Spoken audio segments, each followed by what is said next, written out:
Hello and welcome back. Man, this preset was actually really hard to do. And I don't want to get locked into that, being that preset guy, because it takes me so long to do these, because I'm just never satisfied. Before we get into this, make sure you hit subscribe, hit the notification bell. It's almost the end of the year, and I kind of wanted to hit a goal of 200 subscribers. I really started hitting this hard back in October, and I've grown it to about 100 or so subscribers since then. So just do me a favor. It's not going to bite, not going to hurt you. Just hit subscribe and help the channel out.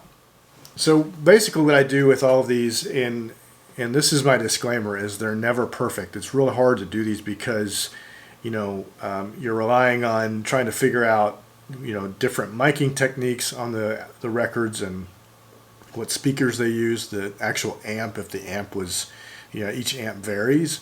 And you don't know their exact settings. So aside from maybe tone matching this, which I don't really do that much, due to like trying to find these isolated guitar tracks are tough to find. But I do know this. He used the JCM 800, Boss Super Overdrive. So we have those in the XFX. We know he used a Marshall 412. I don't know what was in there, what kind of speakers those were. So there was a big part of the sound, I've said it before, is cab selection. So I did my best to try to match it. He also used a super chorus, and pictures have shown that it was in front of the amp.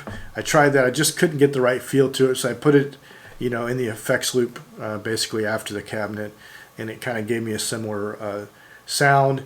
And I did dial the mix back a lot because, he did use some chorus, but it wasn't overly powerful. So I'll play a little bit with it isolated. In the description, you'll find the link on the Axe Exchange. Remember, it's XFX 3. I can't convert it to XFX 2, so it's important that you kind of go through this and just match my settings. I don't have an XFX 2, so I can't compare. I've got an Axe 8, but it's kind of in my gig bag, so I don't have those cabs there, but I believe that most people have these Uber cabs.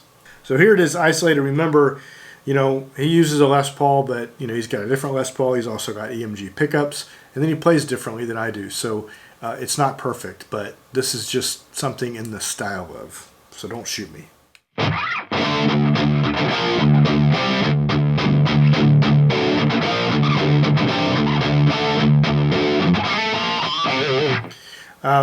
In the mix, things are always going to sound differently.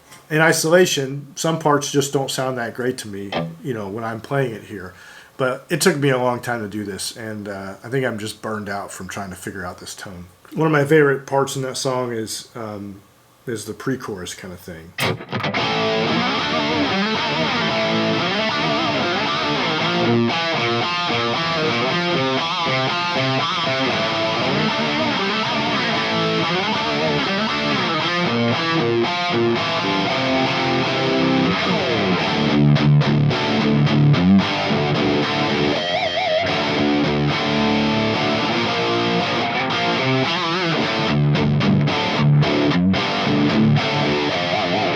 The solo stuff, I just can't play like him. That's crazy. These first couple albums are by far my favorite playing of Zakk Wylde.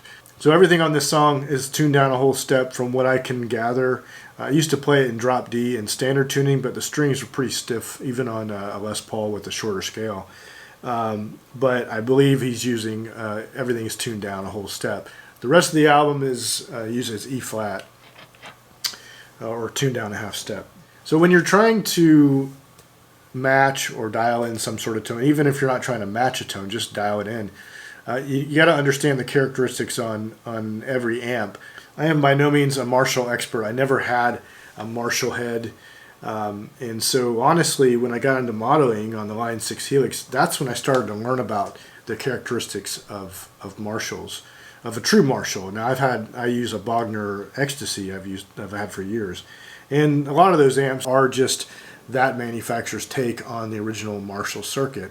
So for our master volume, if you got to be careful with it. When you turn it up, it's going to introduce a lot of flubby, a lot of bass to it.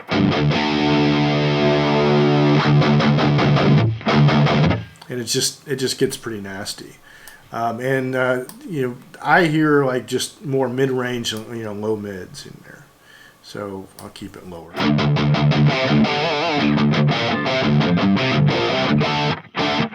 And then everything else was basically kind of just trying to listen and compare what I was hearing.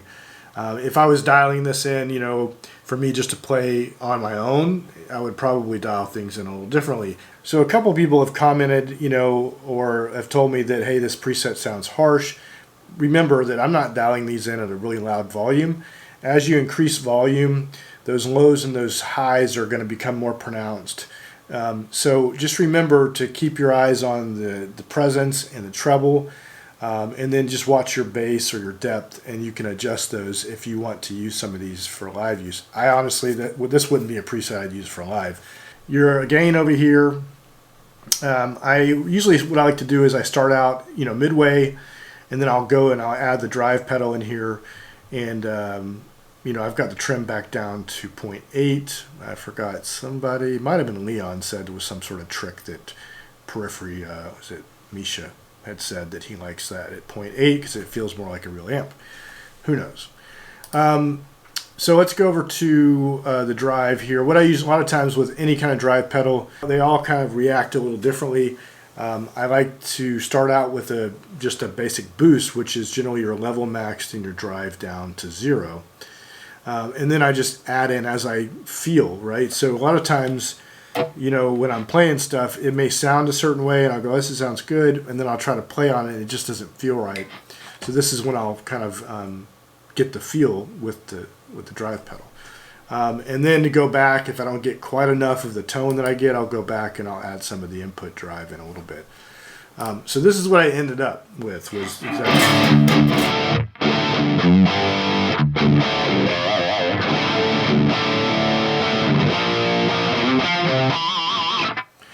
not perfect, but it's getting there. So let's go to the cabinets, which are going to be a huge part of that sound. And there's too many cabinets to choose from. We don't know what cabinets they used. So I just picked a 412. I ended up on this Uber cab with the V30 because I couldn't find just a straight Marshall cab that I really liked. And so I used a 57 and a 121, kind of blended them together. And in here, I've got a low cut around 80. You can adjust that to your liking. And also, yeah, if you're using some of these really loud, that's another place you can use to hit that. If you got an overly boomy sound, you know, watch your low cut.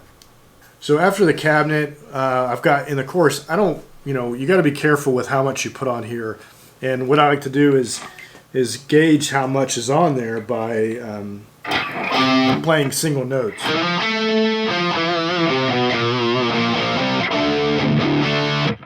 If you start to add too much in there, and that's why I've got the mix down quite a bit. If you add too much, you're going to get that warbly chorus effect. And that's what we don't want. We want just a little bit just to flavor it and still be able to feel it, because it does take away from the feel, I think, of that bite and that grit on an amp. So I'm very careful how much I put in here. So if you want more, I mean, just crank up the mix a little bit. The rate's going to give you that, you know, warbly feel, right? And this is going to give you more of the chorus effect itself. I don't mess with much of the other stuff. Get more in the mix if you want more, depending on what you're running it through. So I hope you enjoyed that preset. Like I said, in the description, you can find the link on the Axe Exchange. Only for the Axe FX 3. I can't convert it to the Axe FX 2. It just won't do it with Fractool. You can go through and you can pick the same drive, the same amp, pause the video at my settings, use the same cabs. Don't forget that low cut. And chorus the same way. I've used just a CE2 chorus here. So subscribe, hit the notification bell, and we'll talk to you later.